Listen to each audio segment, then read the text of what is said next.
Hi, thanks for joining a new video. I have the iPhone Air and I'll share what I liked and disliked after testing it in case you're thinking of buying it. So as always, don't buy the iPhone Air even after watching this video.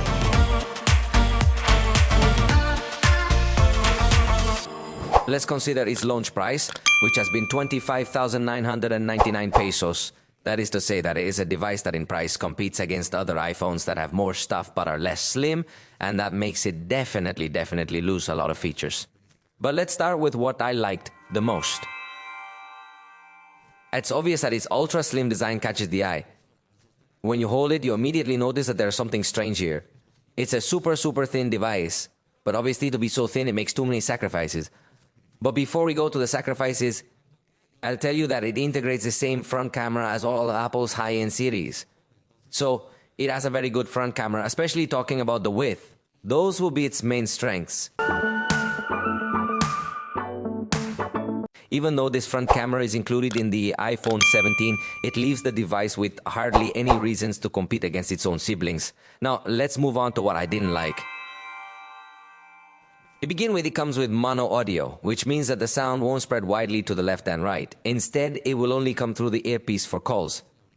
Naturally, this isn't going to be a standout feature. Mono audio is typically found in devices priced under 3,000 pesos. Additionally, as is the case with all iPhones, it doesn't provide high-resolution codecs for headphones made by other brands. So, if you're looking for wireless high-resolution audio, you'll need to use Apple headphones exclusively. The portrait selfie taken at night, similar to all iPhones, is quite poor, filled with noise. Honestly, it's quite embarrassing. On the back, we will have just a single camera, and this implies that your versatility is quite limited. Be cautious, don't confuse this with other devices that offer 4 cameras, where only one is truly useful. In reality, indeed, Apple typically avoids using such inexpensive marketing tactics. However, Apple could have easily added 3 additional circles here to potentially mislead you. You have to give them credit for being honest, and in that sense I like it. But it's clear that it's an unversatile camera. If you want wide shots, you can't have it. If you want zoom shots, you can't have it.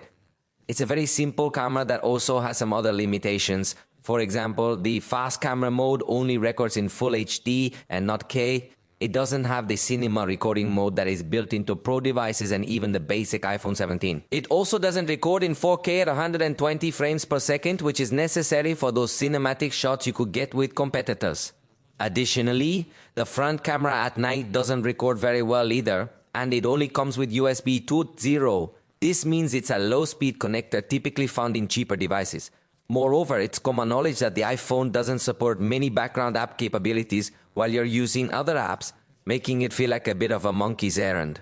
It's clear that for gaming, it lacks sufficient cooling, provide you with a smooth experience. Surprisingly, I don't see the battery as a major downside. Obviously, other iPhones, especially the Pro Max, excel in battery life, but given its capacity and thickness, it competes well. If you've already bought it, share your thoughts in the comments. Let me know if a camera is sufficient for you because you don't use it much and prioritize lightness. The truth is that this is a light cell phone and that's it. There are not many arguments in its favor, but I want to read your experience in the comments. For the moment, we have reached the end of this video. If you liked it, you know you can indicate it, and we'll see you next time.